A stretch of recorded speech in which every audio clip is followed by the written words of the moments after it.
اعوذ باللہ من الشیطان الرجیم بسم اللہ الرحمن الرحیم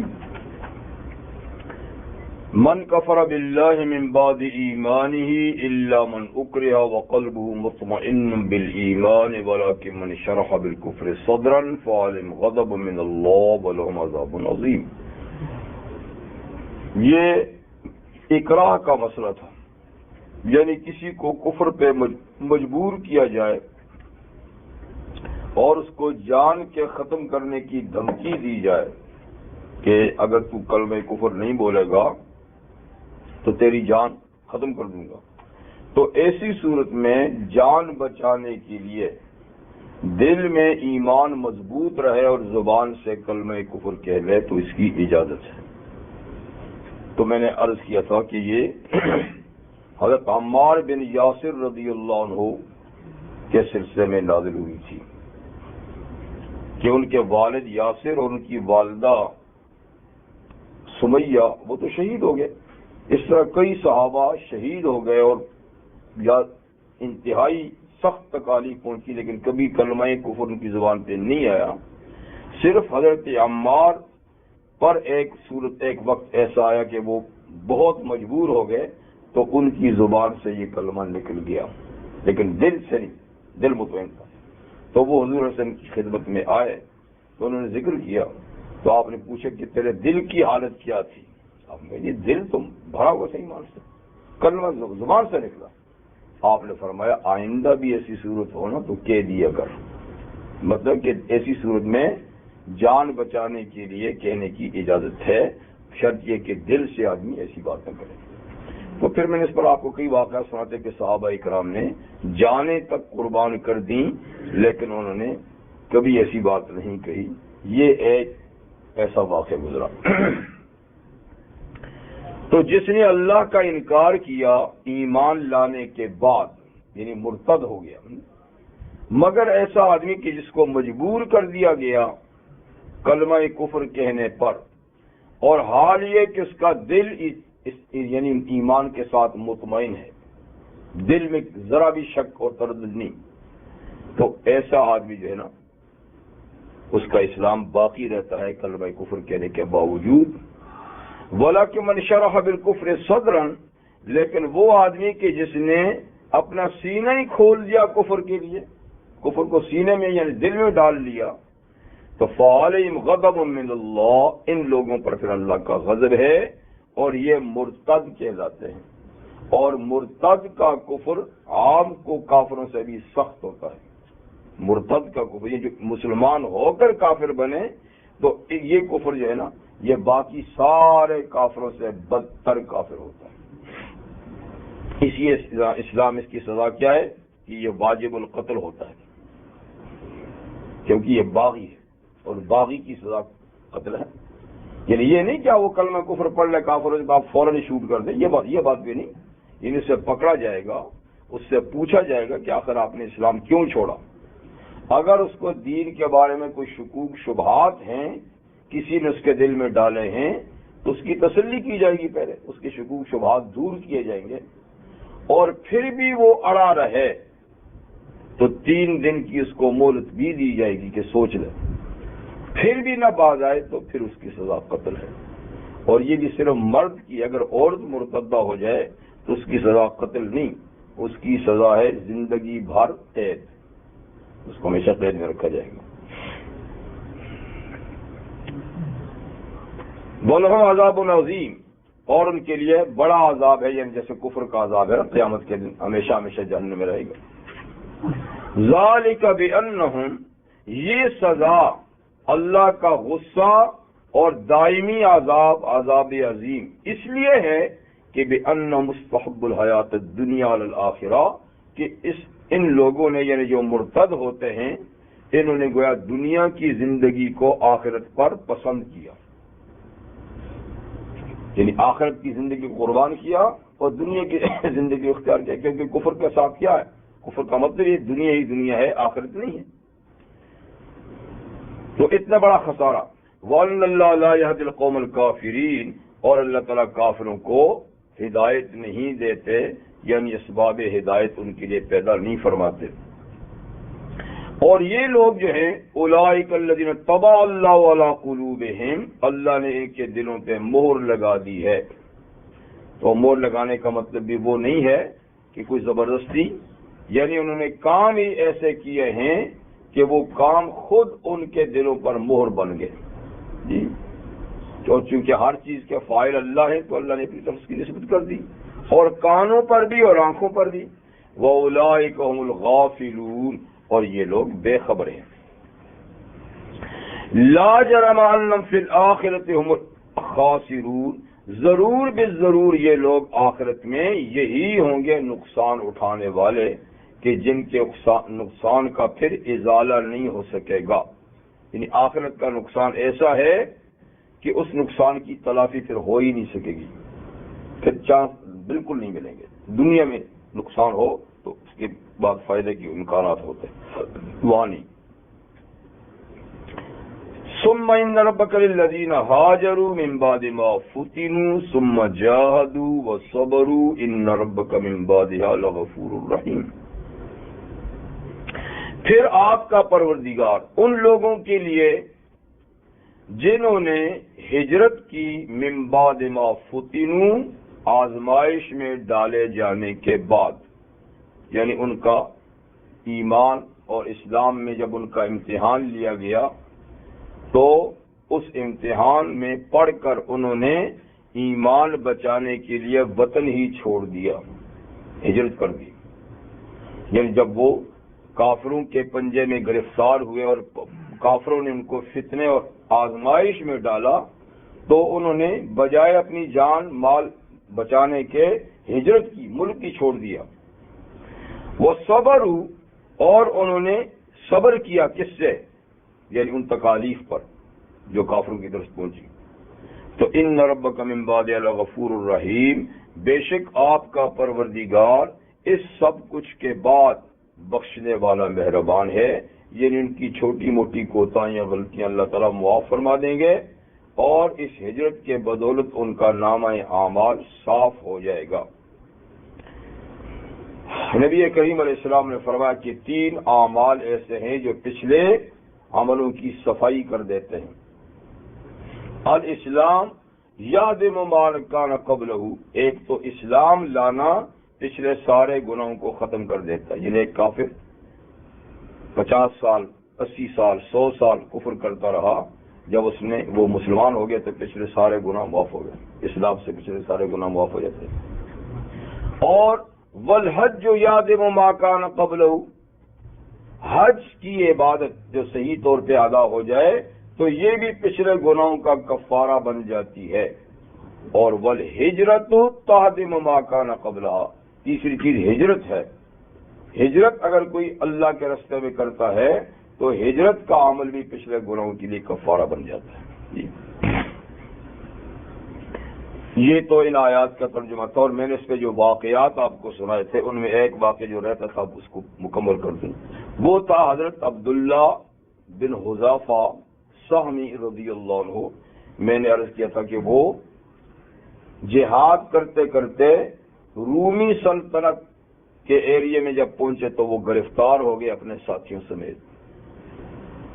تو رومی فوجی نے ان کو پکڑ لیا اور ان کو اپنے بادشاہ کے سامنے پیش کیا. تو یہ حضرت عبداللہ اپنے ساتھیوں کے کیا تھے؟ کمانڈر تھے. پہنچا دیا تو بادشاہ نے پہلے ان کو ترغیب دی، پھر ان کو ترہیب کی. پہلے ان کو لالچ دی اسلام چھوڑنے کے لیے، تو اس نے پیشکش کی، یہ پیشکش بھی کی اگر تو ہمارا عیسائی بن جائے، اسلام چھوڑ دے تو یہاں بڑی عزت یعنی آزادی بھی مل جائے گی اور بڑی عزت سے تجھے رکھیں گے، اور یہاں تک کہ میں بیٹی کا نکاح بھی تجھ سے کر دوں گا. یہ بہت بڑی لالچ ہے. ظاہر بات ہے بیٹی کا ساتھ نکاح ہونے کا مطلب ہے کہ اس کا منصب اور اس کا عہدہ اور مال و دولت بھی بڑی تعداد میں ملے گی. ان کا یہ نہیں ہو سکتا. جب دیکھا کہ لالچ بھی نہیں آ رہا تو پھر ان کو ڈرانے اور دھمکی دینے کے لیے کہا کہ پھر جان خطرے میں ہے. انہوں نے کہا کوئی بات نہیں، جان خطرے میں کیا ہے.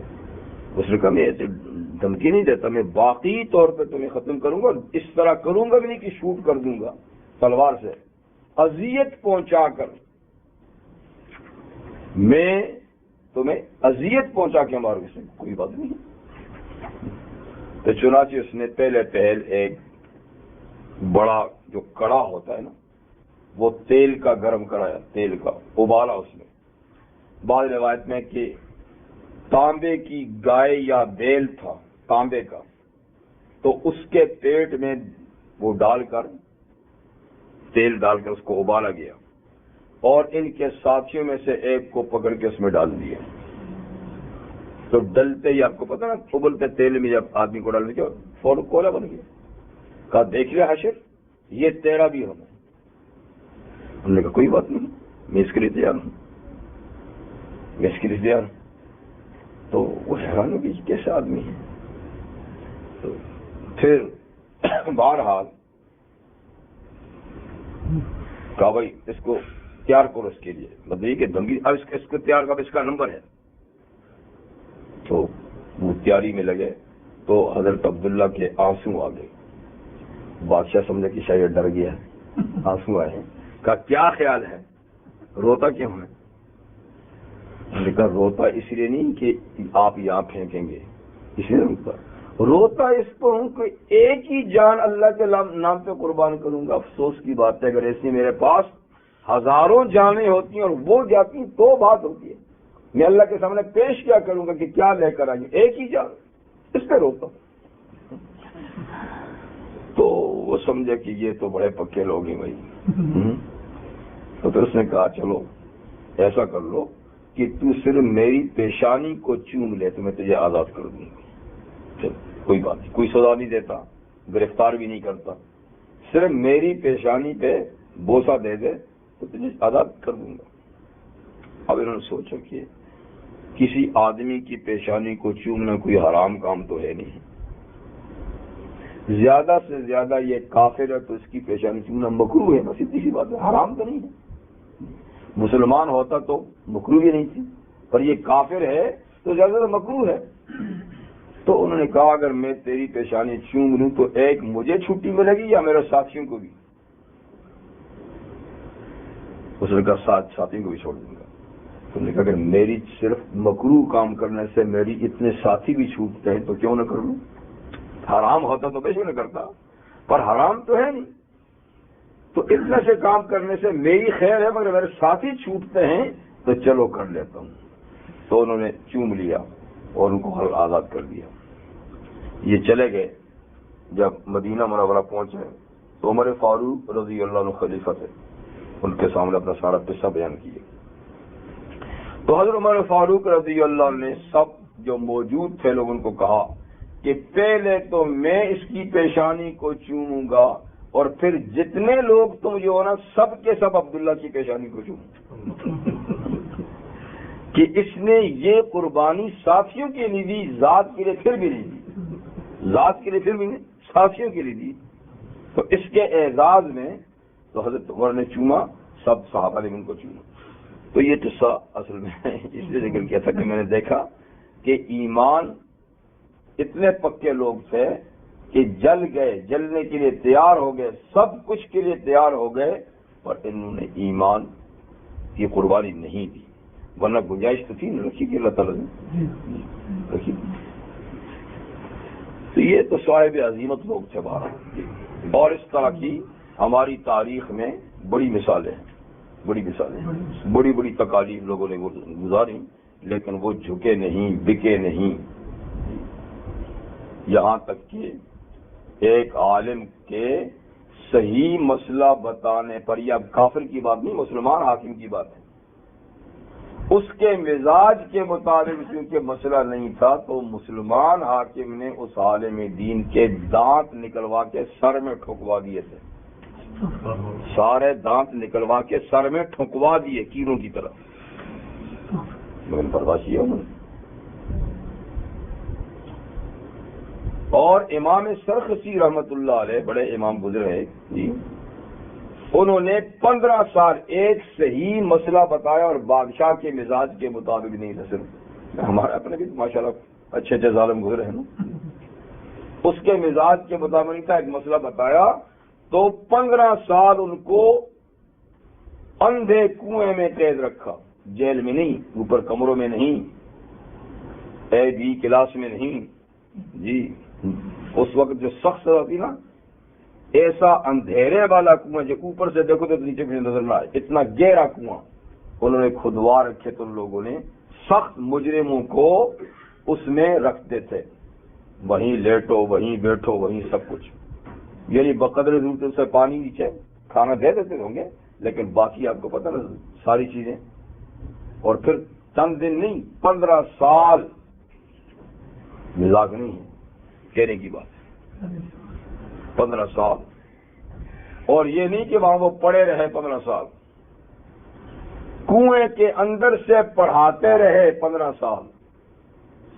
یہ تاریخ کا سچا واقعہ ہے۔ 20 بڑی بڑی جلدوں کی کتاب انہوں نے لکھوائی، نیچے سے اوپر شاگرد آ کر بیٹھتے تھے، کنویں کے کنارے پہ بیٹھتے تھے، ان کے پاس کچھ نہیں ہے، وہ تو اندھیرے کنویں میں پڑے ہیں، وہ بول رہے ہیں، وہ لکھ رہے ہیں۔ 20 جلدوں کی کتاب، مبسوط اس کا نام ہے، مبسوط سرخسی،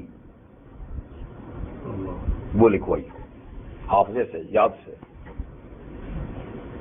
کیسی کیسی قربانی ہے۔ ہم بھی کہتے ہیں کہ ہم نے کچھ کام کیا، ہم بھی کہتے ہیں کہ ہم نے کچھ کام کیا۔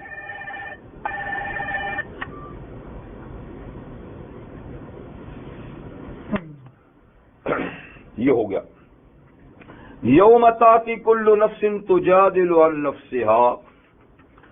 تو اللہ تعالیٰ فرماتے ہیں، یہ جو اوپر بتا دیں کہ جو کفر اختیار کرتے ہیں تو وہ اس لیے اختیار کرتے ہیں کہ انہوں نے دنیا کی زندگی کو آخرت کے مقابلے میں پسند کر لیا ہوتا ہے، تو اس لیے وہ کفر کا رستہ اختیار کرتے ہیں، کیونکہ کفر کا رستہ اختیار کریں گے تو دنیا کی چیزوں میں کوئی ان کے لیے رکاوٹ اور پابندی نہیں ہوگی، جیسے چاہے زندگی گزارے۔ یہ تو ایک اسلام اور ایمان ذرا پابندی لگاتے کہ ادھر نہیں جانا ادھر نہیں جانا، اور یہ رستہ ہے۔ کفر کے لیے تو سب آزادی ہے۔ اب جو لوگ آزادی پسند ہیں تو وہی کفر اختیار کرتے ہیں، تو اللہ تعالیٰ فرماتے ہیں یہ آزادی آخر کب تک رہے گی؟ یہ تو تھوڑے دنوں کی آزادی ہے، ان تھوڑے دنوں کی آزادی اگر اختیار کی تو ہمیشہ کے لیے پابند ہو جاؤ گے اور انتہائی سختیوں کا سامنا کرنا پڑے گا۔ تو اللہ تعالیٰ یہاں قیامت کا ایک منظر دکھاتے ہیں انہی لوگوں کو کہ دیکھو یہاں آزاد اور شریعت کی پابندی کے بغیر جو آدمی زندگی گزارے گا تو جس دن اللہ تعالیٰ کے سامنے اس کو پیش ہوگا تو وہاں ہر آدمی کو اکیلے ہی اللہ کے سامنے آنا ہوگا، یعنی وہاں کوئی وکیل، کوئی بیرسٹر جی، اور کوئی ترجمان، کوئی پارٹی والا، کوئی عزیز و اقارب، کوئی دوست احباب میں سے کوئی بھی اس عدالت میں ساتھ نہیں ہوگا۔ ہر آدمی کو اپنے حساب کتاب پیش کرنے کے لیے تنہا اللہ کی عدالت میں پیش ہونا ہوگا۔ بلکہ قیامت کے دن کا منظر تو اللہ تعالیٰ نے اس طرح کھینچا ہے کہ یوم یفر المرء من اخیہ، اس دن تو سگا بھائی بھی بھائی سے بھاگے گا، وہ امہ و ابی، ماں سے باپ سے بھی آدمی بھاگے گا، وہ صاحبتہ و بنی، بیوی اور بیٹوں سے بھی بھاگے گا، یعنی ہر آدمی اپنے قریب ترین عزیز ترین لوگوں سے بھاگے گا۔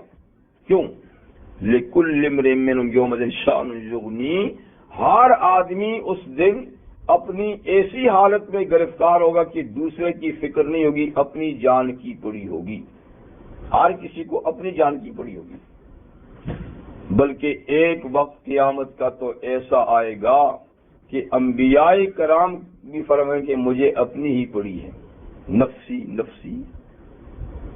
یہ جس وقت اللہ تعالیٰ جاہو جلال میں ہوں گے اور جہنم کھینچ کے قریب لائی جائے گی، تو حدیث میں ہے کہ 70,000 زنجیروں میں فرشتے جہنم کو کھینچ کر قریب کریں گے اور ہر زنجیر کو کھینچنے پر بھی 70 ہزار فرشتہ ہوگا، یعنی ہزار زنجیروں میں 1000 فرشتے کھینچ کر اس کو قریب کریں گے، اور خود اللہ تعالیٰ جاہ و جلال میں جب ہوں گے تو اس وقت ہر کوئی خوف زدہ اور دہشت زدہ ہوگا۔ بعد میں پھر جو خاصان خدا ہوں گے ان کی دہشت دور ہو جائے گی، لیکن ایک مرحلہ تو ایسا آئے گا نا۔ لیکن جب اللہ کے حضور پیشی ہوگی حساب کتابی کی، وہاں ایک ایک آدمی کو خود جانا ہوگا۔ نبی کریم صلی اللہ علیہ وسلم نے فرمایا ہے کہ لیسا بینہ و بینہ ترجمان، اللہ اور بندے کے درمیان ترجمان کوئی نہیں ہوگا۔ ترجمان تو جانتے ہیں نا، وہ نہیں ہوگا، ہر آدمی کو خود بات کرنی ہوگی۔ تو یہ اسی کو بیان کرتے ہیں، یوم تاتی کل نفس، اس دن ہر آدمی آئے گا اللہ کی عدالت میں، تجادل عن نفسہا، اور اپنے بارے میں وہ خود ہی اللہ سے گفتگو کرے گا۔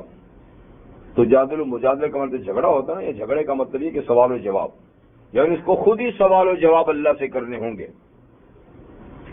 وَتُوَفَّى كُلُّ نَفْسٍ مَّا عَمِلَتْ، اور پھر حساب کتاب ہو چکنے کے بعد ہر آدمی کو اس کے اعمال نیک یا بد ہوں گے تو اس کا پورا پورا بدلہ دیا جائے گا۔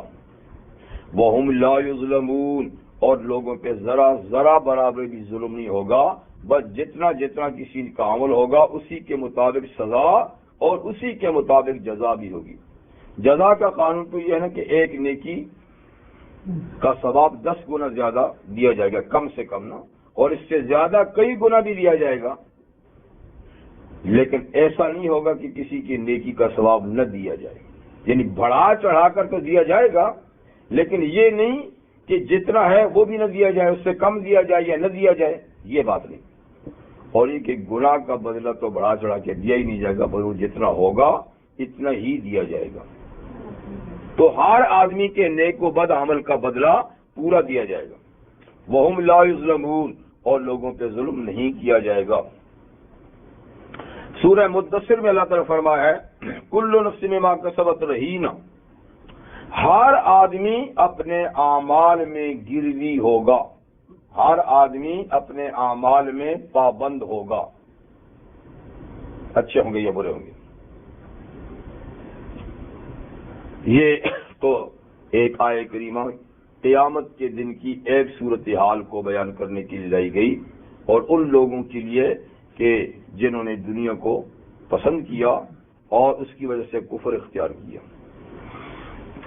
اب آگے اللہ تعالیٰ ایک مثال بیان فرماتے ہیں، ایک شعر کی مثال بیان فرماتے ہیں۔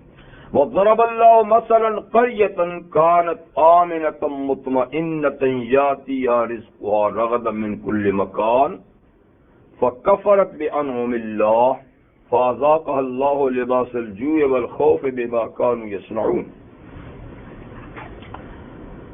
اور بیان کرتا ہے اللہ تعالیٰ مثال ایک شہر کی۔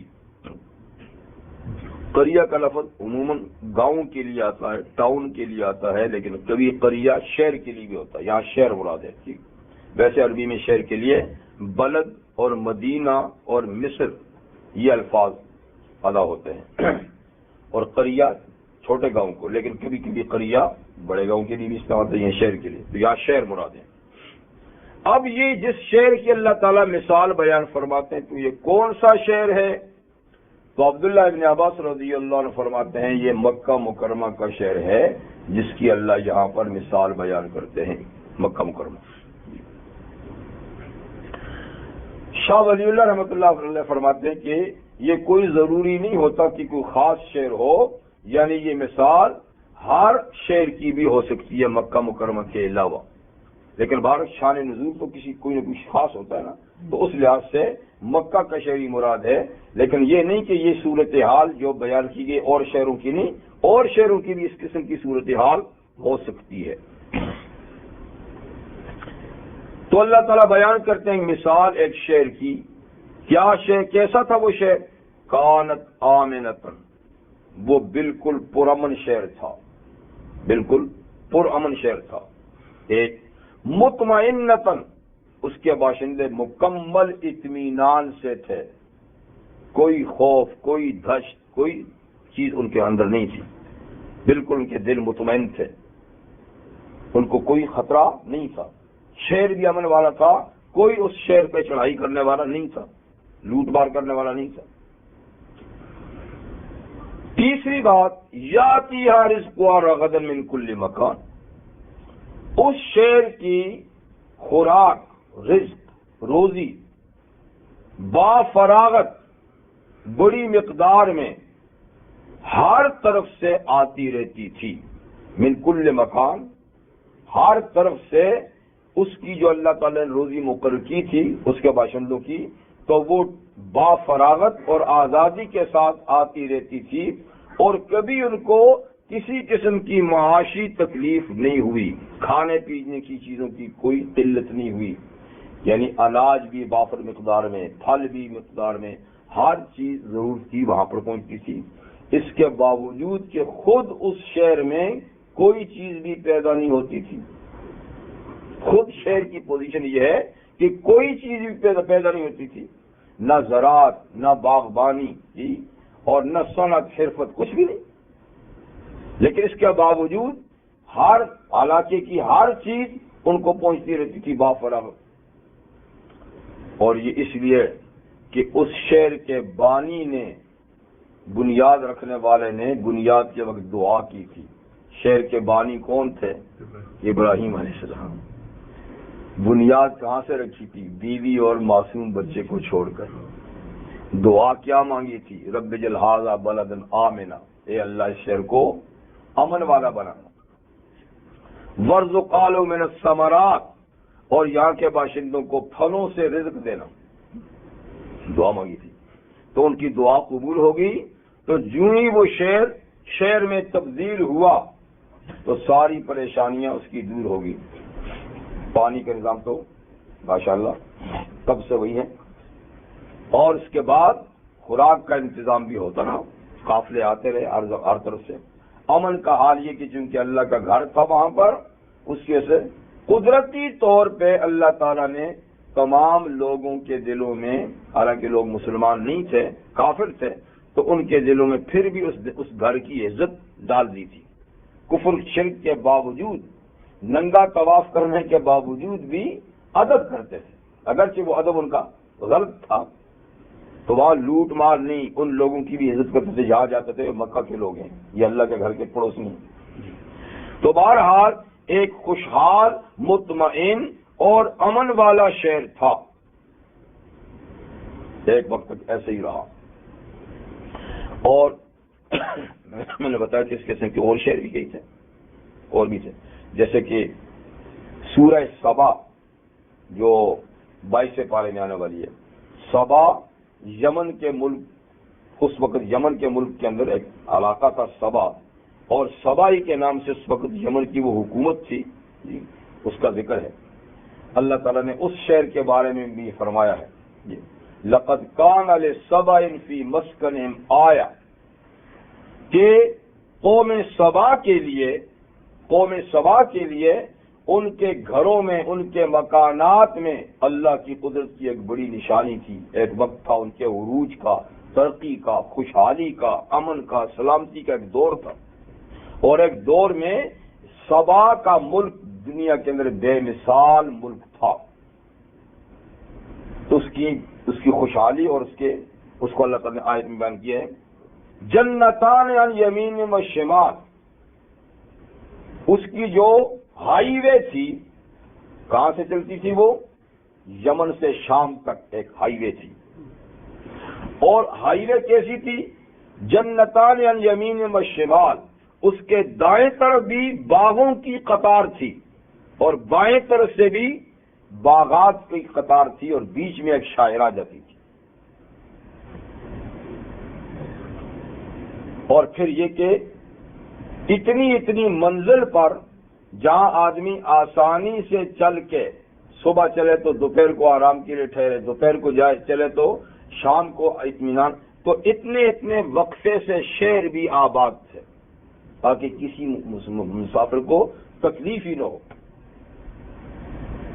آباد شہر، وہ یمن سے شام تک 2-2.5 ہزار کلومیٹر پورا ایریا جو ہے نا، دائیں بھی باغ بائیں بھی باغ، کھانے پینے کی کوئی قلت نہیں، یعنی اتنے باغات ہیں تو کھانے پینے کی کیا قلت ہے، کون روکنے والا ہے؟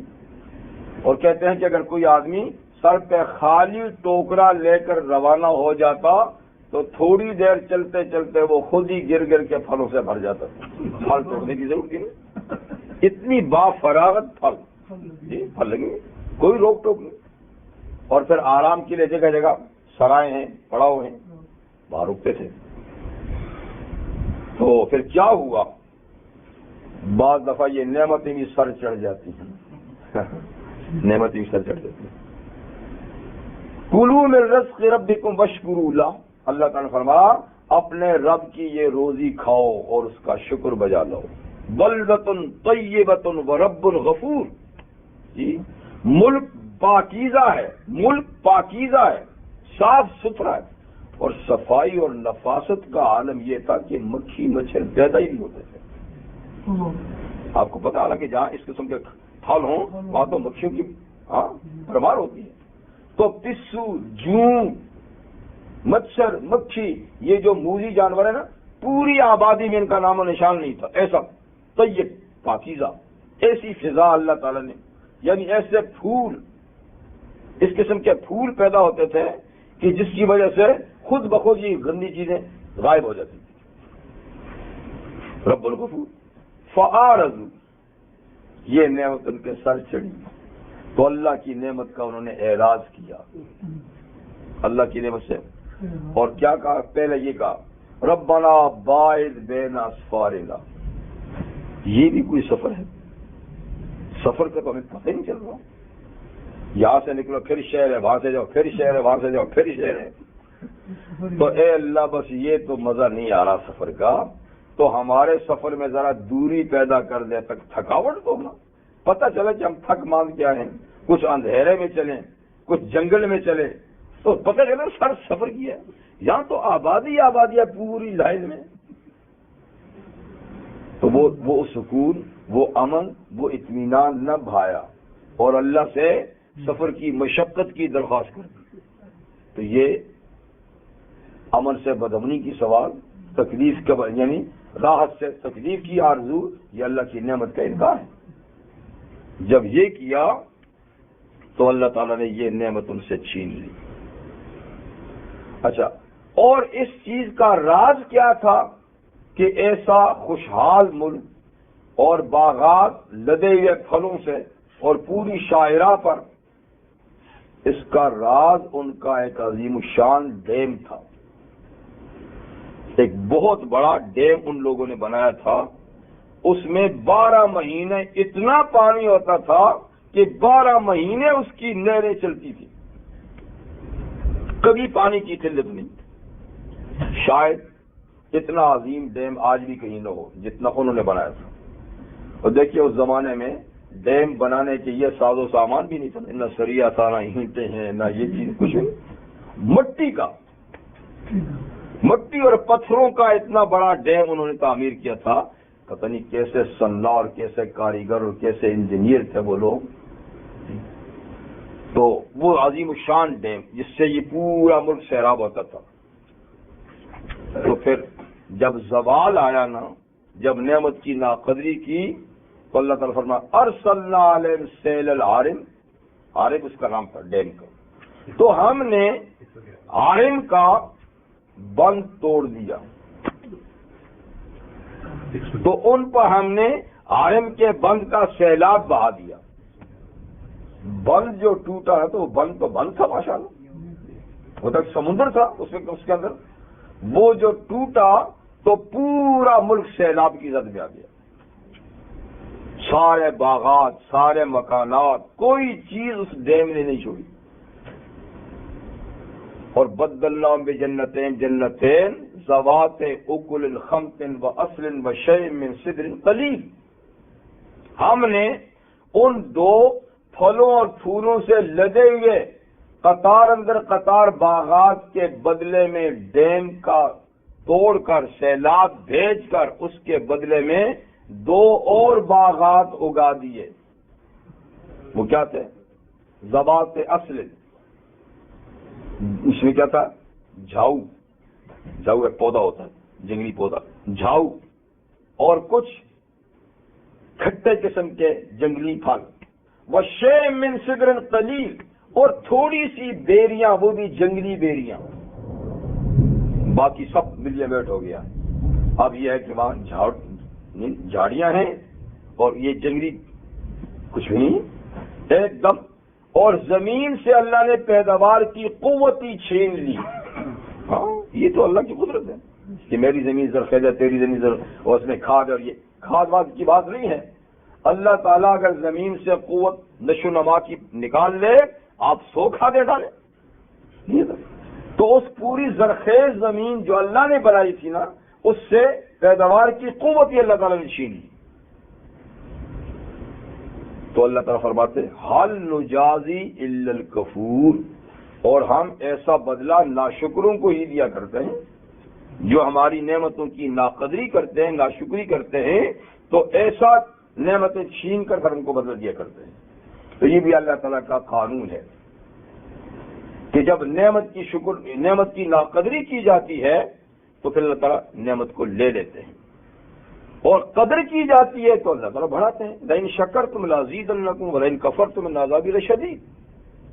اسی لیے نبی کریم صلی اللہ علیہ وسلم نے ارشاد فرمایا من نزل یہ نعمت فلیشکرھا، جس کو اللہ تعالیٰ کوئی نعمت دے، کوئی بھی نعمت دے، اس کو چاہیے کہ اس کا شکر ادا کرے تاکہ وہ محفوظ رہے، ضائع نہ ہو جائے. جی تو خیر اس طرح کے کئی دنیا میں شہر ہوئے اور پھر ان کی ناشکری کی باعث اللہ تعالیٰ نے یہ نعمتیں چھین لی. تو مکہ والوں کا حال بھی یہ ہے کہ امن والا، اطمینان والا شہر، اور ہر طرح سے ان کی روزی کا سامان وہاں پر بافراغت پہنچتا تھا، یہاں تک کہ فکفرت بانعم اللہ، اس شہر کے باشندوں نے اللہ کی نعمتوں کی ناشکری شروع کر دی. اور ناشکری کیا، وہ اگلی آیت میں اس کو بیان کر رہے ہیں. کون سی نعمت کی ناشکری کی وہ اگلی آیت میں آ رہا ہے.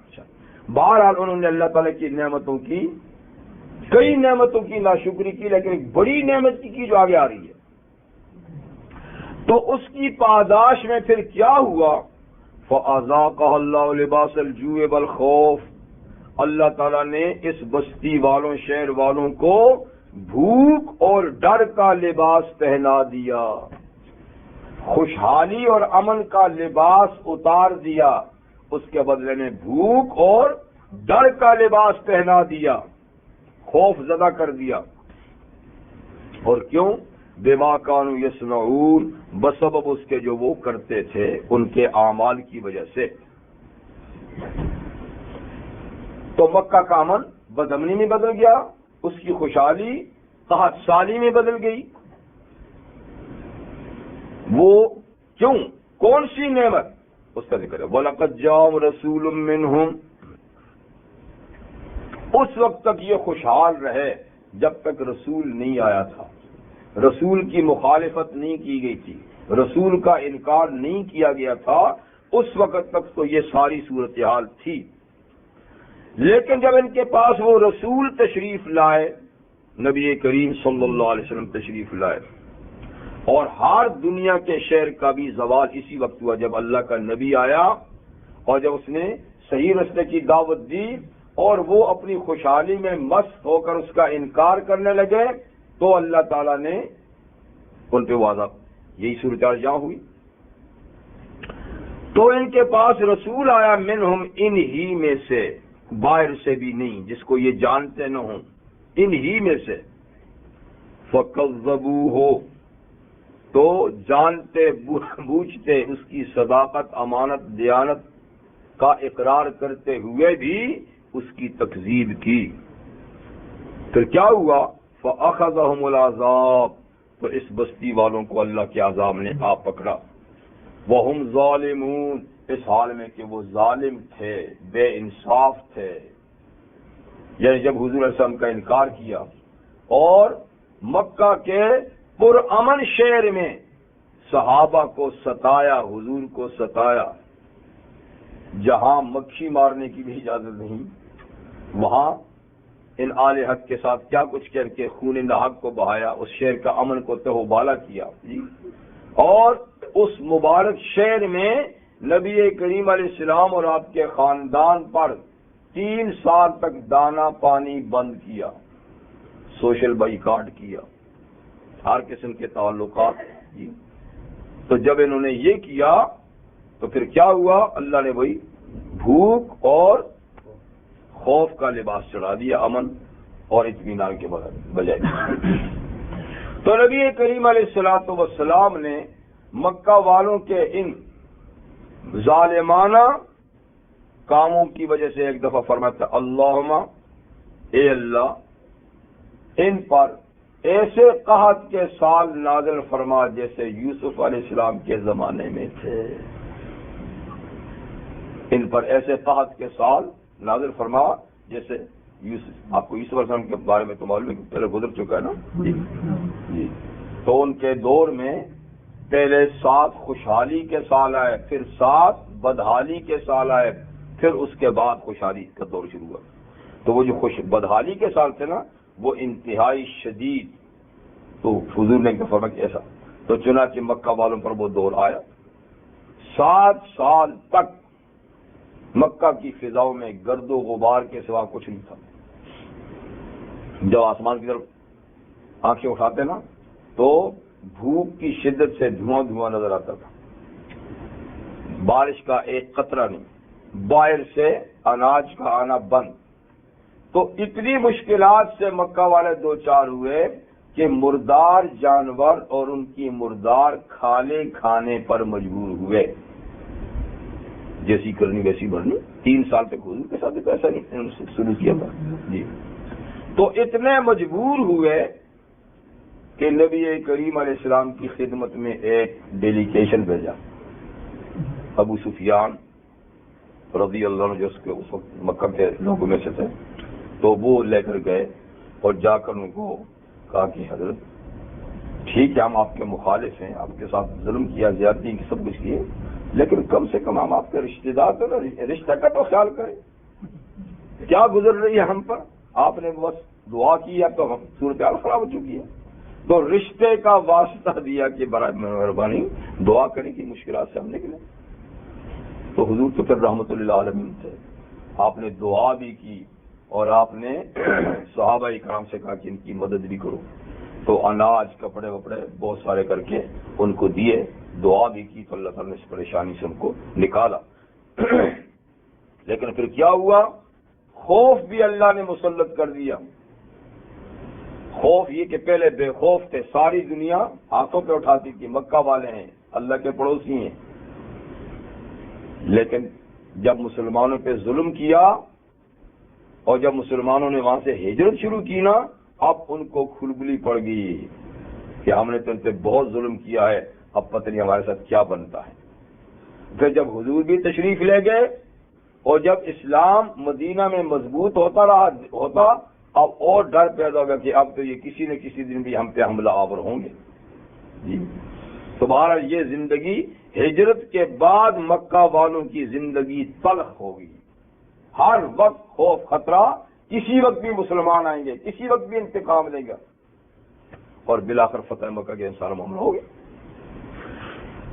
تو یہ ہے حق تعالی شانہ کا ارشاد گرامی، ایک مثال پیش کی، اور یہ کہ یہ مثال ایک شہر تک محدود نہیں، اس سے پہلے بھی شہروں میں ایسا ہوا اور اس کے بعد بھی تاریخ میں دیکھیے تو شہروں کے ساتھ ایسا ہوا۔ جب بھی لوگوں نے بغاوت کی، اللہ کے حدود کو توڑا، ظلم و ستم کا بازار گرم کیا، تو بڑی بڑی سلطنتوں کو اللہ نے لپیٹ کے رکھ دیا، جن کے خیال میں تھے کہ ہم بھی دنیا سے جائیں گے، جاتے جاتے پتہ نہیں چلا، اور اب بھی ایسا ہی ہوگا، اب بھی ایسا ہوگا جی۔ ابھی تو ہوش و حواس ان کے جو ہے ٹھکانے پہ نہیں ہیں، لیکن جب اللہ تعالیٰ کچھ کرنا چاہتے ہیں تو پھر پتہ نہیں چلتا۔ یہ صاحب جو ہے کسی کو پتہ تھا یہ بھی آ سکتے ہیں، یہ بھی تلقین پہ تھپڑ ہے نہیں؟ ہاں یہ تو سوچ ہی نہیں سکتے تھے کہ یہ صاحب بھی آئیں گے. اب بھی اگر نہیں سنبھلتے تو پھر اللہ جب بھیجتا پھر ایسے ہی بھیجتا ہے کہ آدمی کی سوچ سمجھ میں بات نہیں ہوتی. تو بہرحال کفران نعمت آج دنیا ہر جگہ میں کفران نعمت ہے، اور کفران نعمت کی وجہ سے اللہ کا عذاب آیا ہوا ہے، لیکن ایسی مت ماری ہوئی ہے کہ سمجھ پھر بھی نہیں کہ کیا ہو رہا. تو امن، اطمینان اور خوشحالی یہ اللہ تعالیٰ کی بہت بڑی نعمت ہے. جب کسی ملک کا امن ختم ہو جائے، خوشحالی ختم ہو جائے، یہ سمجھ لی کہ اب تباہی آ چکی ہے. اسے کہ امن نہ ہوگا تو ترقی ہوگی، امن نہیں ہوگا تو ترقی کسی ملک میں بھی نہیں ہوتی. کارخانے بند، مارکیٹیں بند، جی، صنعت ختم، زراعت ختم، تعلیم ختم، ہر چیز ختم. کھوکھلا ہو جاتا ہے بدامنی سے ملک. باہر کی کوئی حکومت حملہ کرے تو باہر کا خوف، اور اندر سے اگر یہ چیز ابل پڑے تو اندر کا خوف. ہر وقت لوگوں کو جان کی پڑی ہوتی ہے، کسی کو اطمینان چین نہیں. تو یہ اللہ کا سخت عذاب ہوتا ہے کسی ملک کے اندر بد امنی کا پیدا ہو جانا. لیکن پھر بھی لوگوں کو سمجھ میں نہیں آتی بات کہ امن قائم کر کے ہمیں کیا کرنا چاہیے. پھر بھی ہر ایک کو اپنی ہی پڑی ہے، اپنی ہی لالچ کی پڑی ہے کہ میں کچھ ہو جاؤں. جب امن نہ ہوگا تو کیا ہوگا؟ جو دوسروں کو محفوظ نہیں کرے گا وہ خود محفوظ نہیں رہ سکتا. جو دوسرے کے گھر میں پتھر پھینکے گا اس کا گھر محفوظ کیسے رہے گا؟ لیکن یہ بات سمجھ میں نہیں آتی. اللہ سمجھائے. تو امن اور خوشحالی میں نے کہا کیا ہے؟ اللہ تعالیٰ کی گراں قدر نعمتیں ہیں. اللہ کی صحیح عبادت بھی اس وقت ہو سکتی ہے کہ جب آدمی امن میں بھی ہو، سکون میں ہو. تو سکون سے عبادت ہوتی ہے، بدامنی میں کیا ہوتا ہے؟ اسی اللہ تعالیٰ نے فرمایا لإیلاف قریش ایلافہم رحلۃ الشتاء والصیف فلیعبدوا رب ھذا البیت الذی اطعمہم من جوع وآمنہم من خوف. یعنی مکہ والوں کو ان دو نعمتوں کی قدر کرنی چاہیے، اور جس گھر کی وجہ سے ان کی شان و شوکت ہے، جس گھر کی وجہ سے ان کو امن ملا ہوا ہے، خوشحالی ملی ہوئی ہے، تو اس گھر والے کی گھر کی لاج رکھیں، اس کی عبادت کریں. تو جس گھر کی وجہ سے ان کو یہ نعمتیں ملی، اس گھر میں انہوں نے 360 بت رکھے ہوئے، ان کی پوجا کرتے ہیں. تو اس گھر کے رب کی کیوں نہیں کرتے؟ تو یہ ناشکری نہیں ہے، ناشکری. فَكُلُوا مِمَّا رَزَقَكُمُ اللَّهُ حَلَالًا طَيِّبًا. سو اے مسلمانوں، تم کھاؤ ان چیزوں میں سے جو اللہ نے تمہیں بطور روزی کی عطا فرمائی ہیں، حلال اور پاکیزہ. جو چیزیں اللہ نے دی ہیں حلال اور پاکیزہ، تو ان کو کھاؤ. اللہ کی نعمت ہے، اللہ کی نعمت سے اعراض کرنا، حلال اور پاک چیز موجود ہو اور کہ میں نہیں کھاتا، تو نعمت سے اعراض غلط بات ہے. جب حلال اور پاک چیز ملے تو ضرورت کے مطابق اس کو استعمال کیجئے. نعمت سے اعراض کرنا یہ بھی ناشکری ہے. یعنی اتنا صوفی بھی نہیں بنے. ہاں، کچھ لوگ تو ضرور سے زیادہ صوفی بن جاتے ہیں نا، ضرور سے زیادہ صوفی بھی نہیں بننا چاہیے. تو اللہ جو حلال اور طیب نعمت عطا فرمائے ان کو استعمال میں لائیے اور اس کا شکر بجا لائیے. جی، حلال اور طیب. طیب کا معنی پاکیزہ، یعنی جو مزاج کے بھی مطابق ہو اور لذت بخش بھی ہو. حلال بھی ہو، لذت بخش بھی ہو. واشکروا نعمت اللہ، تو کھاؤ اور اللہ کی اس نعمت کا شکر بجا لو. شکر بجا لانے کا مطلب یہ ہے کہ جیسی نعمت ہے اس ہر نعمت کا اپنا اپنا شکر ہے، اور شکر کے ادا کرنے کے تین طریقے ہیں. ایک زبان سے، کہ جب نعمت کو استعمال کرو تو زبان سے اللہ کا شکر ادا کرو، اے اللہ آپ کا شکر ہے یا اس کے لیے لفظ الحمدللہ، الشکر للہ. جیسے نبی کریم صلی اللہ علیہ وسلم کا طریقہ کار تھا کہ آپ کھانے کی نعمت جب استعمال کرتے تو کیا کہتے تھے آخر میں؟ الحمدللہ الذی اطعمنا وسقانا وجعلنا من المسلمین. پانی کی نعمت جب استعمال کرتے تو الحمدللہ الذی سقانی ماء عذبا فراتا برحمتہ ولم یجعل ملحا اجاجا بالذنوب. اتنی خیر، اتنی لمبی دعائیں آپ کو یاد نہیں تو صرف خالی الحمدللہ بھی کافی ہے پانی پر، کھانے پر.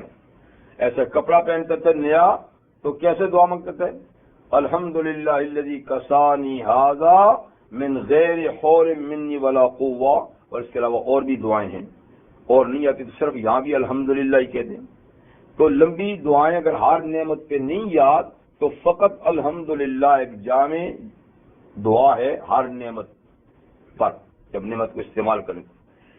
تو استعمال کرنے میں ابتدا کس سے؟ بسم اللہ، اور انتہا الحمدللہ. تو بسم اللہ سے شروع کیا، الحمدللہ پہ ختم کیا نعمت کو، تو یہ نعمت کا شکر ادا ہو گیا. ٹھیک ہے، تو وشکر للہ یہ تو زبانی ہے نا. ایک یہ عملی شکر. عملی شکر یہ ہے کہ حضور علیہ السلام جب نیا کپڑا پہنتے تھے تو نیا کپڑا پہن کر دعا کر کے کپڑا جو اتارتے تھے وہ کسی محتاج کو دے دیتے تھے. یہ بھی لباس کی نعمت کی. کھانے کی نعمت میں کہ کوئی سائل آیا یا آپ کو پتہ ہے فلاں محتاج ہے تو یہ نہیں کہ آپ نے خود کھایا ڈکار مارا اور الحمدللہ بھائی شکر ہو گیا، نہیں، وہ مانگنے والوں کو بھی اس میں سے کچھ دو. نبی کریم علیہ السلام فرمایا کرتے تھے کہ جب تم سالن بناؤ تو شوربہ، یعنی اس کو شوربہ زیادہ کرنے کے لیے پانی تھوڑا سا زیادہ ملا دیا کرو اور پڑوسی کو بھی تھوڑا سا بھیج دیا کرو. اور فرمایا کہ جو خادم کک تمہارے لیے کھانا بناتا ہے جب وہ کھانا بنا کے تمہارے سامنے لائے تو اس کو بھی کھانے میں شریک کر لیا کرو. یہ نعمت کا شکر ہے کہ اللہ نے یہ خادم دیا، ورنہ میں خود چولہا جھونکتا تو پتہ نہیں کیا بنتا. جی. اور فرما کر کھانا کم ہے، فرض کرو کہ پورا اس کو نہیں کھلا سکتے تو حضور نے فرمایا پھر بھی 2-4 لقمے توڑ کے اس کے ہاتھ میں رکھ دو، کچھ تو کرو. لیکن یہاں تو پھر صاحب جو ہے نا اس کی عزت میں فرق آتا ہے کہ اچھا غلام نوکر کو باورچی کو صاحب کھلاؤں، یہ پوزیشن خراب ہوتی ہے نا بیچارے کی. لیکن یہ ناشکری ہے جس نے آپ کے لیے محنت کی، چولہا جھونکا، آٹا گوندا، سالن پکایا، مارکیٹ میں یا چیزیں لائیں، اس کا حق ہے کہ ساتھ بٹھا کر کھلاؤ. اور بہت ہی کمی ہے تو کچھ تو دو اس کو. اور نبی کریم علیہ السلام فرمایا کرتے تھے کہ جس کو اللہ تعالی نے گائے، بھینس، بکری، دودھ والا جانور دیا ہے تو اس نعمت کا شکر یہ ہے کہ اس کا دودھ کبھی کبھی غریبوں کو بھی دے دیا کرے. اب جب یہاں تو خیر نہیں ہے سلسلہ، تو ہمارے ملکوں میں دیہاتوں میں خاص طور پہ جانور رکھتے ہیں لوگ نا، اور جب گائے بھینس وغیرہ کا دودھ کم ہوتا ہے تو وہ مولوی صاحب سے پیڑا دم کرا. پیڑا جانتے پتہ نہیں جانتے آپ؟ نہیں جانتے؟ آٹے کا. جی آٹے کا نہیں، جو ان کے لیے خاص پیڑا بناتے ہیں نا وہ، اور کھلی ولی ہوتی ہے کچھ کھال. نہیں بھائی، ہاں آپ نے جانور نہیں رکھے، اس کا مطلب یہ کہ تو یا تو چارہ اس کے لیے کاٹتے نا باریک بناتے ہیں، اور ایک کھل ہوتی ہے. اصل میں کھل کیا ہوتی ہے اس کی بھی کئی قسمیں ہوں گی، لیکن ایک جو میں جانتا ہوں وہ یہ ہے کہ سرسوں جو ہے نا، سرسوں سے جب تیل نکال لے کر اس کے دانوں سے تو جو اس کا بھوسا، ہاں وہ مکس ہو جاتا ہے، مل اور مضبوط ہو جاتا ہے، وہ بڑا طاقتور ہوتا ہے. اور دودھ کے جانوروں کو اور ویسے بھی طاقت کے جانوروں کو وہ کھلاتے ہیں. تو آٹے میں اس کو جب مکس کرتے ہیں تو اس کا پھر جو ایسا ہوتا ہے نا پیڑا، تو وہ پھر دم کرانے کے لیے مولوی صاحب کے پاس آتے ہیں. جی میری گائے دودھ کم دیتی ہے تو یہ ذرا دم کر دو. یہ نہیں کہ دودھ کم دے کے تو تھوڑا سا دودھ پڑوسی کو بھی دے دوں، وہ کم نہیں، ہاں جی پیڑا دم کر کے دے دو۔ اصل دم یہ نہیں ہے پیڑا، اصل دم جو ہے نا وہ یہ کہ اس نعمت کا شکر تو نہیں ادا کرتا، کبھی کبھی اس کو جی خیر سے 11ویں شریف کا تو سارا ادھر جاتا ہے۔ 11ویں شریف کا خاص دن آتا ہے نا تو اس وقت تو جتنے گوار ہیں نا وہ تو پھر کہتے ہیں جی آج مارکیٹ میں نہیں جائے گا دودھ، سارا حضرت کے لیے جائے گا، جیسے حضرت سارا پئیں گے آج۔ یعنی یتیم، بے سہارا، غریب پڑوسی آپ سے دودھ مانگے تو کبھی نہیں دیں گے، لیکن ایک دن سارے کا سارا جو ہے تو لٹا دیں گے۔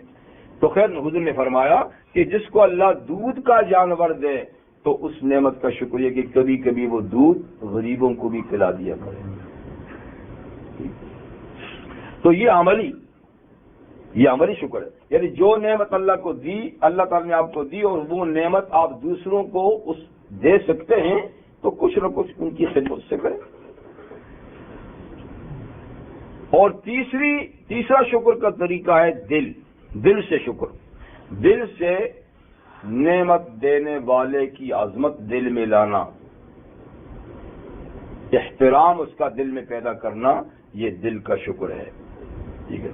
تو بہرحال زبان، عمل اور دل سے شکر ادا ہوتا ہے۔ وشکرو نعمت اللہ کی نعمتوں کا شکر ادا کرو، ان کنتم ایاہ تعبدون، اگر تم اسی کی عبادت کرتے ہو تو نعمتیں اسی کی ہیں، شکر بھی اسی کا ادا کرو۔ اوپر فرمایا تھا کہ اللہ کی دی ہوئی حلال اور پاک چیزیں کھاؤ اور اس سے اعراض نہیں کرو۔ اب اللہ تعالیٰ کچھ ایسی چیزیں بیان فرماتے ہیں کہ جن کا استعمال جائز نہیں، جو اللہ نے حرام کی ہیں۔ انما حرم علیکم المیت والدم ولحم الخنزیر وما اہل لغیر اللہ بہ، تو یہاں 4 چیزیں اللہ تعالیٰ نے بیان کی، حالانکہ حرام اور مکروہات ان کے علاوہ اور بھی کئی چیزیں ہیں، لیکن یہاں خاص طور پہ 4 چیزوں کا ذکر اس لیے کیا کہ جس وقت یہ آیات نازل ہوئی اس وقت ان 4 کو بے دھڑک لوگ کھاتے تھے، استعمال کرتے تھے، لیکن یہ اللہ کی نظر میں قابل استعمال چیزیں نہیں۔ دیکھیے حلال اور حرام میں ایک بات تو یہ ہے کہ اللہ تعالیٰ قانون کی پابندی کرانا چاہتے ہیں، قانون کی پابندی، کہ دیکھتے ہیں کہ یہ بندے میرا کہاں تک مانتے ہیں، ورنہ اللہ تعالیٰ کو کسی چیز کی ضرورت نہیں ہے، وہ ساری چیزیں آپ کے لیے جائز کرتے تو کیا تھا، لیکن یہ قانون کے پابند ہے نہیں، کیونکہ جو قوم قانون کی پابند نہیں ہوتی وہ کبھی کامیاب نہیں ہوتی۔ تو ایک تو قانون کی پابندی سکھائی جا رہی ہے حلت اور حرمت سے، اور دوسری بات یہ ہے کہ اللہ تعالیٰ نے جن چیزوں کو حلال قرار دیا ہے وہ انسانی مزاج کے مطابق ہے، اور یہ اللہ جانتے ہیں، اللہ نے ہمارا مزاج پیدا کیا ہے، جانوروں کا بھی مزاج پیدا کیا ہے، اور چیزوں کا مزاج بھی تو اللہ جانتے ہیں کہ کن چیزوں کا مزاج انسانی مزاج سے ملتا ہے تو وہ حلال ہے، اور جن کا مزاج انسانی مزاج سے نہیں ملتا ان کو اللہ تعالیٰ نے حرام قرار دیا ہے۔ یہ ایک نقطے کی بات، ہر چیز میں آپ دیکھیں گے۔ پھر جن چیزوں کو اللہ تعالیٰ نے حرام قرار دیا ہے اس میں 2 میں سے 1 یا 2 نقصان ضرور ہوں گے، یا اس سے انسان کے جسم کا نقصان ہوگا اس حرام چیز کے استعمال سے، یا جسم کا نقصان نہیں ہوگا، روح کا نقصان ہوگا، یا جسم روح دونوں کا نقصان ہوگا۔ جو چیزیں حرام ہیں ان 3 باتوں میں سے لازمی ایک بات ہوگی، یا جسم کے لیے مضر، یا روح کے لیے مضر، یا جسم روح دونوں کے لیے مضر، ٹھیک ہے۔ یہ تو ہوئی فلسفی حرمت کی نا، اور حلال چیزیں جتنی ہیں وہ جسم کے لیے مفید، روح کے لیے مفید، یا دونوں کے لیے مفید۔ اب یہ 4 چیزیں جو یہاں ذکر ہیں، یہ 4 صرف اس لیے ذکر کی کہ دور جاہلیت میں یہ حلال کی طرح استعمال کی جاتی تھی، بے خوف و خطر کو استعمال کیا جاتا تھا، حالانکہ یہ انسانی مزاج سے میل نہیں کھاتی، جوڑ نہیں کھاتی اور انسان کے لیے مضر ہیں۔ ان میں پہلی چیز کیا ہے؟ المیتا۔ میتا عربی میں کہتے ہیں، اردو میں اس کو کہتے ہیں مردار، ہماری زبان کہتے ہیں مردار۔ اور مردار کا مطلب کیا ہے کہ جو چیز، ایک تو یہ کہ وہ اللہ نے سرے سے حلال ہی نہیں قرار دی، وہی مردار ہے، اور ایک وہ کہ جو اللہ تعالیٰ نے حلال قرار دی ہے لیکن اس کو جو اللہ تعالیٰ نے ذبح کرنے کا طریقہ بتایا ہے اس طریقے سے ذبح نہیں کیا، یا وہ اپنی موت مر گئی، خود مر گئی، تو اس کو کیا کہتے ہیں؟ میتا۔ تو یہاں میتا سے یہی مراد ہے، یعنی جانور بذات خود حلال ہے لیکن اس کو شرعی طریقے سے ذبح نہیں کیا گیا، جی اس کو شرعی طریقے سے ذبح نہیں کیا گیا، یا اپنی موت وہ کسی اور طریقے سے مر گیا، اس کو کہتے ہیں میتا۔ میتا کی کچھ قسمیں سورہ مائدہ میں اللہ تعالیٰ نے بیان فرمائی ہیں، المنخنقہ، الموقوذہ، المتردیہ، النطیحہ، وما اکل السبع، وما اکل السبع، اور یہ کہ جو بتوں کے مقام پہ ذبح کی جائے، یہ سارے میتا ہیں۔ منخنقہ کا معنی ہے کہ جس جانور کا گلا گھٹ جائے اور مر جائے، گلا دبا کر اس کو مار دیا جائے، تو چاہے آپ نے بسم اللہ پڑھی ہو اور گلا دبا لیا اور مار دیا تو میتا ہے، یہ غیر شرعی طریقہ ہے اس کے مارنے کا۔ موقوذہ، جس کو ڈنڈے سے پتھر سے مارا مر گیا، اور متردیہ، جس کو کسی جگہ سے گرا کے مار دیا، چھت پر سے گرا دیا، دیوار پر سے گرا دیا، کہیں اونچی جگہ سے نیچے گرا کے مار دیا۔ نطیحہ، دو جانور آپس میں ٹکرائے، ایکسیڈنٹ ہو گیا اور مر گئے، ایک دوسرے کو مار دیے۔ وما اکل السبع، جس کو کسی درندے نے پکڑا اور مار دیا، ٹھیک ہے نا۔ وما ذبح علی النصب، یا جس کو بتوں کی جگہ پہ لے جا کر ذبح کیا، یا آپ اب کہیں کہ مزاروں پہ لے جا کر ذبح کیا، گھر میں نہیں ذبح ہو سکتا تھا، وہاں لے جانے کا مقصد ہی ان کا تقرب حاصل کرنا ہے، ان کو خوش کرنا ہے۔ تو جب کسی جانور کا نام کسی مخلوق کو خوش کرنے کے لیے، تو وہ حرام ہوتا ہے، چاہے آپ اللہ کے نام سے ذبح کریں، جس میں اللہ کی خوشنودی نہیں، بندے کی خوشنودی مقصود ہو، رضا ہو، تو یہ ہے میتا، ٹھیک ہے نا۔ یا اس کے علاوہ اور جو غیر شرعی طریقے ہیں، آپ نے گولی مار کے شوٹ کر کے اس کو مار دیا، جیسے کہ آپ کے ہاں یہاں مارتے ہیں، گولی مار دیتے ہیں، یہاں مر جاتا ہے جانور۔ اور اسی طریقے سے زندہ جانور کا کوئی حصہ کاٹ کے کھانا، حلال ہی جانور ہے، جانور ذبح نہیں کیا، اس کا کوئی پیس کاٹ لیا اور اس کو بھون کے کھا لیا آپ نے، تو یہ جو زندہ جانور کا پیس کاٹا جاتا ہے، چاہے بسم اللہ سے کاٹیں، یہ بھی میتا ہے۔ عربوں میں یہ ہوتا تھا، سفر میں جاتے تھے اور رستے میں خوراک ختم ہو جاتی تو اونٹ کی جو کوہان ہوتی ہے نا اوپر، اس میں چربی ہوتی ہے، تو وہ وہاں چیرا لگا کر چربی نکال لیتے تھے، اوپر سے مرم پٹی کر لیتے تھے، تو وہ چربی کھا لیتے تھے اور وہ پھر ٹھیک ہو جاتے تھے۔ یا جیسا کہ دمبا ہوتا ہے، دمبا، اس کے پیچھے دم جو ہوتا ہے بڑا، چکی، اب وہ چکی پیچھے سے کاٹ لیں بھائی، ضرورت ہے، تو اس سے کوئی جانور مر تو نہیں جائے گا نا، دم کٹ گئی نا، لیکن وہ حرام ہے، اس لیے کہ زندہ جانور سے جو حصہ کاٹا جائے گا وہ حرام ہے، وہ میتا ہے۔ تو یہ جانور کیا ہے؟ میتا، مردار، حرام ہے، ٹھیک ہے۔ والدم، دوسری چیز جو حرام ہے، خون۔ خون سے مراد ہر خون نہیں، بہتا ہوا خون، یعنی جب جانور کو ذبح کیا جاتا ہے تو اس کی رگوں سے جو خون نکل کے بہہ جاتا ہے تو یہ خون حرام بھی ہے، ناپاک بھی ہے۔ جسم کپڑے کو لگ جائے تو جب تک دھوئیں گے نہیں تو پاک نہیں ہوگا، اور اس کو کھانا حرام ہے۔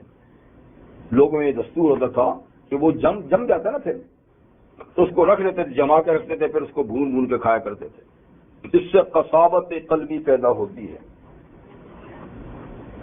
اور چونکہ مردار جانور کے اندر یہ خون اندر رہتا ہے تو اس کے گوشت میں وہ ناپاک خون سرایت کر جاتا ہے، اس لیے وہ تو یہ اصل میں خون ناپاک، جب یہ نکل جائے تو باقی جو اندر جو خون رہ جاتے نا وہ ناپاک نہیں۔ وہ اگر لگا ہوا ہے بغیر دھوئے بھی آپ پکا لیں تو، لیکن نظافت کا یا کہ دھو کر پکانا چاہیے، لیکن جو گوشت کے ساتھ لگا ہوا خون ہے وہ ناپاک نہیں، حرام بھی نہیں، جو نکل گیا وہ ناپاک ہے۔ اس لیے کہ اس خون کے کھانے سے درندگی کی صفات پیدا ہوتی ہیں۔ سمجھے بس، آپ کو پتہ ہے جو درندے ہوتے ہیں نا وہ جانور کا یہ خون چوستے ہیں۔ ہاں، گیدڑ ہو گیا، شیر ہو گیا، پکڑتے ہیں اور خون چوستے ہیں۔ اگر یہ خون آپ نے بھی چوس لیا تو وہ درندگی پیدا ہو جائے گی، درندوں کی صفات پیدا ہو جائیں گی۔ تو بہرحال دم سے مراد مطلقاً دم نہیں ہے بلکہ دم مسفوح، دینے والا خون، جی دینے والا خون، پھر اس سے قساوت قلبی پیدا ہوتی ہے، یہ حرام ہے۔ تیسری چیز ولحم الخنزیر، اور سور کا گوشت۔ سور کی در حقیقت ہر چیز ناپاک اور حرام ہے، اور یہ نجس العین ہے، یعنی نجس العین کا معنی اس کی ہر چیز میں نجاست ہے، اس کی بال اور کھال اور ہڈی میں بھی نجاست ہے۔ باقی جو مردار جانور ہیں ان کی کھال ناپاک نہیں، اگر اس کی بدبو کو دور کر لیں، صاف کر دیں تو ہر جانور کی کھال قابل استعمال ہے، چاہے جانور حلال ہے چاہے حرام۔ ایسے جانوروں کے بال ناپاک نہیں، استعمال کر سکتے ہیں، ان کی ہڈیاں استعمال کر سکتے ہیں، لیکن سور جو ہے نا اس کی کوئی چیز بھی قابل استعمال نہیں، نہ بال نہ کھال نہ ہڈی نہ کچھ۔ البتہ علماء کہتے ہیں کہ اہانت کے طور پہ، اس کی تذلیل کے طور پر اگر اس کے بالوں سے ٹوٹا ہوا جوتا سی لیا تو کوئی بات نہیں ہے، کیونکہ جوتے میں اس کے استعمال سے اس کی تذلیل ہوتی ہے، لیکن بہرحال اس کی ہر چیز سے اجتناب کرنا ضروری ہے۔ شاہ ولی اللہ رحمۃ اللہ علیہ نے فرمایا ہے کہ حضرت نوح علیہ السلام سے لے کر ہر پیغمبر کی شریعت میں سور حرام رہا ہے، یعنی ایک ایسا جانور ہے کہ ہر شریعت میں یہ حرام رہا ہے، لیکن آج کل تو ایک بڑی شریعت والے اس کو بھیڑ بکری کی طرح، ہاں جی، لیکن جب آئیں گے حضرت عیسیٰ علیہ السلام تو دو چیزوں کا خاتمہ وہ کریں گے، اس کی جن کی زیادہ ان کے دلوں میں عزت اور حرمت ہے۔ ایک تو یہ کراس جس کو انہوں نے معبود کا درجہ دیا ہے، تو اس صلیب کو توڑیں گے کہ یہ کو معبود نہیں ہے، اور دوسرا ان کے سامنے سور کو ذبح کریں گے تذلیل کے طور پہ کہ یہ کوئی کھانے کی چیز ہے، لیکن جب تک نہیں آئے تو جب تک ایشویشن تھا۔ تو بہرحال سور بتمام ہی جو ہے نا وہ جائز نہیں اور ناپاک جانور ہے۔ وجوہات تو کئی ایک ہوتے ہیں، اس جانور میں دو وجہ اس کے ناپاک اور نجس العین ہونے کی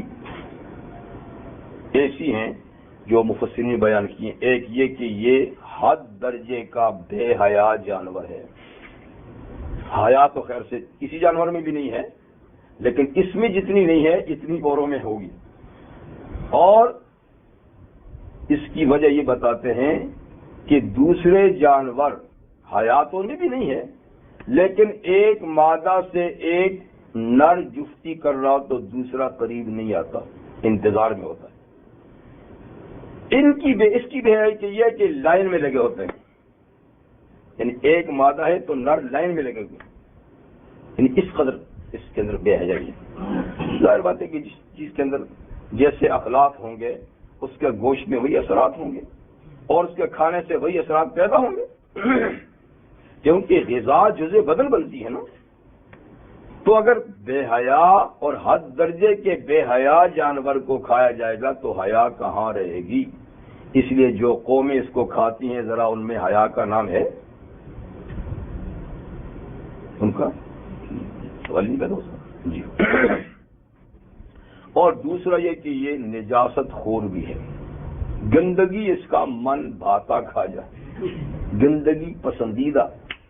اب اگرچہ یہ فارموں میں پلتے ہیں اور وہاں ان کو دوسری غذائیں کھلائی جاتی ہیں اور آزاد نہیں، لیکن جو آزاد سور پھرتے ہیں تو ان کی پسندیدہ غذا وہ ہے. وہ مزاج تو نجاست خوری کا ہے نا، مزاج تو نجاست خوری کا ہے. اگرچہ آپ نے اس کو یا قید کر لیا ہے اور دوسری غذا کھلاتے ہیں، مزاج تو وہ ہے. اور جو جانور نجاست کھائے وہ مکروہ تحریمی ہوتا ہے. اگر مرغی نجاست خور ہو تو فقہا لکھتے ہیں کہ اس کو جو نجاست کھا رہی ہے اس کا کھانا مکروہ ہے. اس کو باندھ کے رکھو، 3 دن اس کو دانہ کھلاؤ، غلاظت کے قریب نہ جانے دو، پھر اس کو ذبح کرو. گائے ہے، بھینس ہے، بڑا جانور ہے، اگر اس کو بھی نجاست خوری کی لت پڑ جائے تو اس کو 10 دن تک روک کے رکھو، گھاس کھلاؤ، پانی پلاؤ اور اس کے بعد ذبح کرو. اور 10 دن کے اندر اگر کرو گے تو اس کے نجاست کے اثرات اس کے اندر ہوگے، وہ مکروہ تحریمی ہے. تو نجاست خور جانور ویسے ہی ممنوع ہے اور یہ تو مزاج ہی کا ایسا ہے. وما اہل لغیر اللہ بہ. اور چوتھی چیز ہر وہ چیز یعنی اس میں کوئی جانور کی تخصیص نہیں، ہر کھانے کی چیز، پہننے کی چیز، کوئی بھی چیز اہل لغیر اللہ بہ جس پر غیر اللہ کا نام بلند کیا جائے، غیر اللہ کے تقرب کے لیے اس کو نامزد کیا جائے کہ یہ فلاں صاحب کے نام کا ہے. 26 میں پھر تو ٹائم ہو رہا تو یہ تو پھر ختم نہیں ہوگا. وما اہل لغیر اللہ بہ. اور پھر آیت کے ساتھ اور بھی ہے تو اس کے لیے کم سے کم ہمیں 15 منٹ چاہیے، تو پھر اس کو یہیں چھوڑ دیتے ہیں. تو چلیے انشاءاللہ یہ پھر دوبارہ جو حصہ رہ چکا ہے اس کو دوبارہ اگلے پروگرام میں ذکر کر دیں گے. وآخر دعوانا الحمد للہ رب العالمین. سبحانک اللہم وبحمدک اشہد ان لا الہ الا انت